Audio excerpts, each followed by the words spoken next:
Right now, Japan is shaking apart. 5 minutes ago, a magnitude 8.9 earthquake ripped through the Pacific plate beneath Tokyo Bay. And this is not a drill. Skyscrapers are swaying like reeds, highways are cracking open, and scientists are terrified because the aftershocks aren't stopping. They are getting stronger.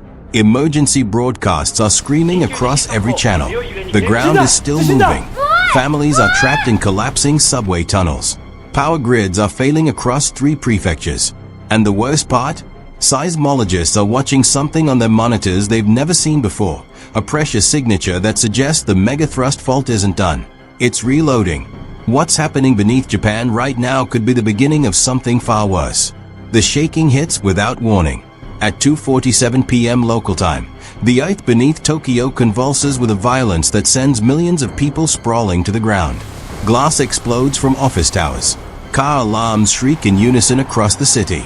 Train conductors slam emergency brakes, but the rails are already buckling. In Shibuya, the famous scramble crossing empties in seconds as people sprint for cover, clutching their heads, screaming into their phones. The quake lasts 2 minutes and 30 seconds, an eternity. Buildings designed to withstand magnitude 7 events are groaning, steel frames bending, concrete dust billowing into the streets. When the shaking finally stops, the silence is worse. Because everyone knows this isn't over. Within 90 seconds, the Japan Meteorological Agency issues the highest alert level ever recorded. The message is blunt, borderline desperate. Megaquake in progress. Multiple aftershocks expected. Evacuate coastal areas immediately. Tsunami risk extreme. But the aftershocks don't wait. The first one hits 18 minutes later, magnitude 7.2, and it sent it closer to the city. Entire neighborhoods that survived the first quake buckle under the second. A 12-story apartment complex in Kawasaki tilts 15 degrees and stays there, suspended in a kind of horrific limbo. Residents are still inside, hanging onto door frames, too terrified to move. At the National Research Institute for Earth Science, Dr. Hiroshi Takamura is staring at his screen with his hands shaking. He's been studying seismic activity for 30 years, and what he's seen makes no sense. The aftershocks aren't decaying, they are clustering, tightening, intensifying. The fault isn't relieving stress, it's building it. He picks up the phone and calls the cabinet office. His voice is barely steady. We need to evacuate Tokyo. Now, this isn't a normal sequence. The megathrust is still engaged. The official on the other end hesitates. Evacuate 13 million people? Based on what? Takamura's voice cracks. Based on the fact that we're about to see something we've only theorized about. The third aftershock comes 31 minutes after the first quake. Magnitude 7.8. It sent it directly beneath Yokohama. The shaking is lateral, brutal, whipping structures side to side. The Yokohama Bay Bridge, one of the longest in the country, snaps in the center. 2 sections collapse into the water, taking 14 vehicles with them. Drivers trapped on the remaining spans abandon their cars and run, the roadway swaying beneath their feet like a suspension bridge in a storm. Rescue helicopters are already in the air, but they can't land. The ground is still moving. Pilots are radioing back to command, voices tight with fear. We can see fires starting in 6 different districts. Repeat, 6 simultaneous fires. No ground crews can respond. In the suburbs of Chiba, a young mother named Akiko is trapped in her kitchen.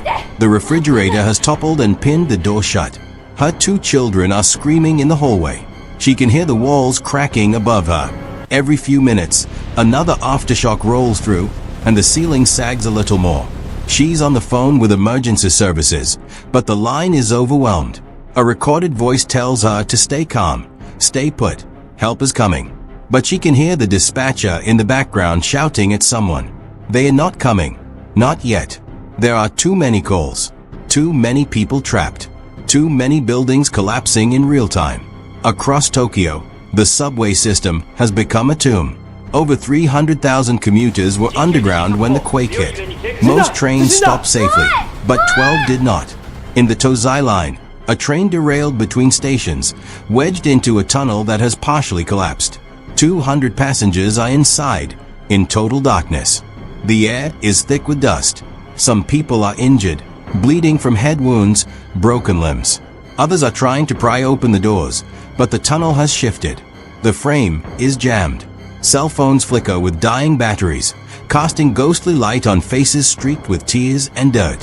One man, a salaryman in his 50s, keeps repeating the same question to no one. Are they coming? Are they coming? No one answers, because no one knows. Above ground, the infrastructure is unraveling. Power is out across half of Greater Tokyo. Traffic lights are dead. Water mains have burst in 40 locations, flooding streets, washing away cars. The Sumida River has breached its banks in 2 places, spilling into residential areas. Gas leaks are being reported in hundreds of buildings, but fire crews can't respond. Roads are impassable, choked with debris and abandoned vehicles. At Haneda Airport, runways have cracked open. 3 planes that were taxiing are stranded, nose gear stuck in fissures that open beneath them. All flights are grounded. The control tower is evacuating.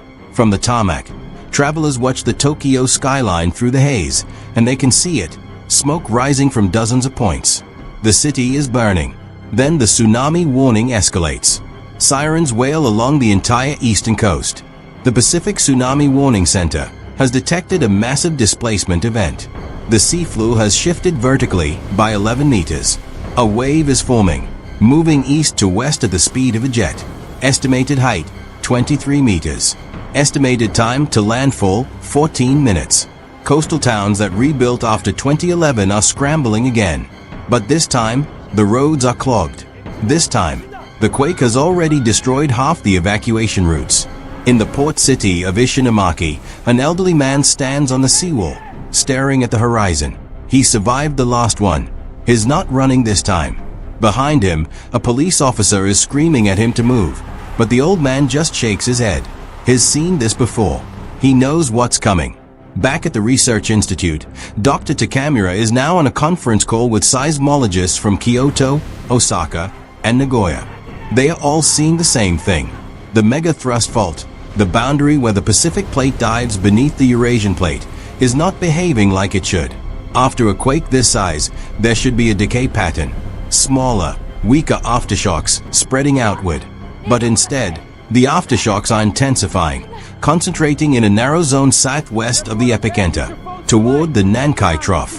One of the scientists, Dr. Imiko Sato, speaks what everyone is thinking. If the Nankai segment ruptures now, while the system is still unstable, we're looking at a magnitude 9.3 or higher. And it will trigger everything.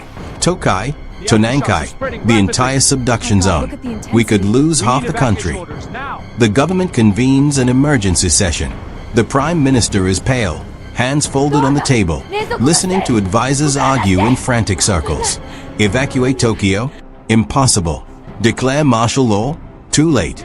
The military is already mobilizing, but resources are stretched thin. The self-defense forces are deploying to 70 cities simultaneously. There aren't enough helicopters, aren't enough boats, aren't enough hands. One general slams his fist on the table. We are fighting a war against the Earth itself, and we are losing. At 4:12 p.m., the tsunami makes landfall.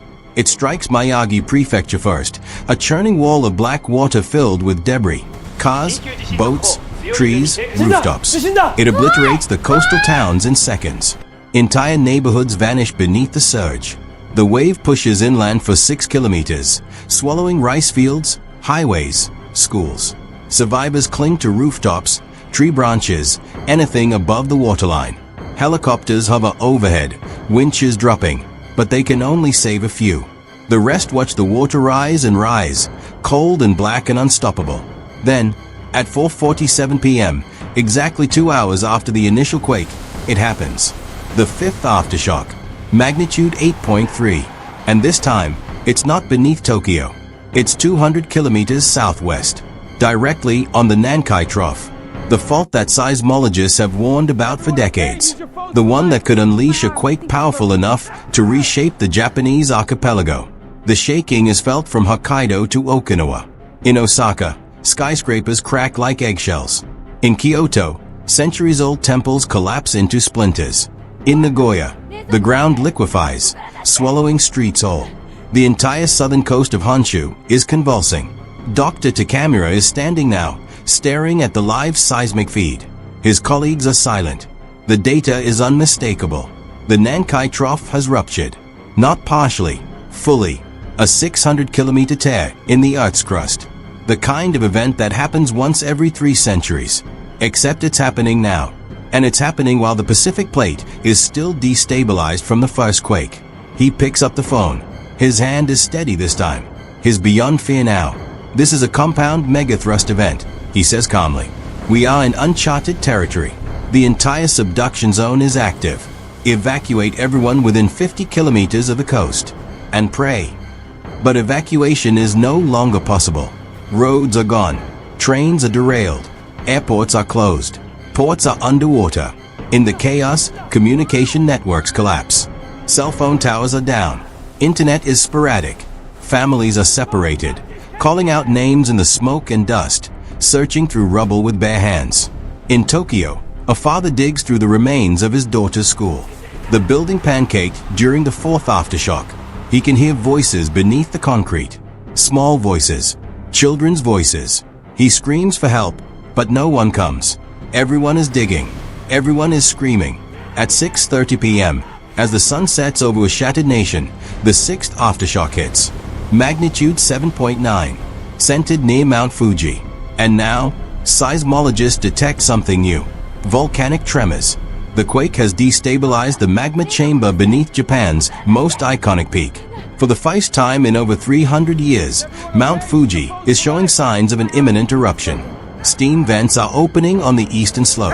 Ash is already drifting over Shizuoka. If the volcano erupts now, during this seismic crisis, it will blanket Tokyo in ash, poison water supplies, ground all remaining aircraft, and cut off the last evacuation routes.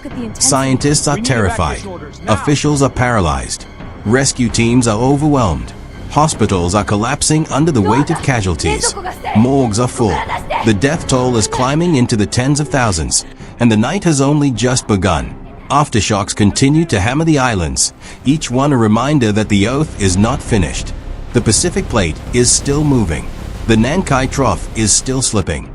And deep beneath the surface, pressures are building in places that have been silent for centuries. In the emergency command center, Dr. Takamura stares at a map of Japan covered in red dots. Each dot is an aftershock. There are hundreds. They form a pattern, a curve, stretching from Tokyo Bay down to Kyushu. He traces the line with his finger, and his blood runs cold. Because the pattern isn't random. It's a cascade.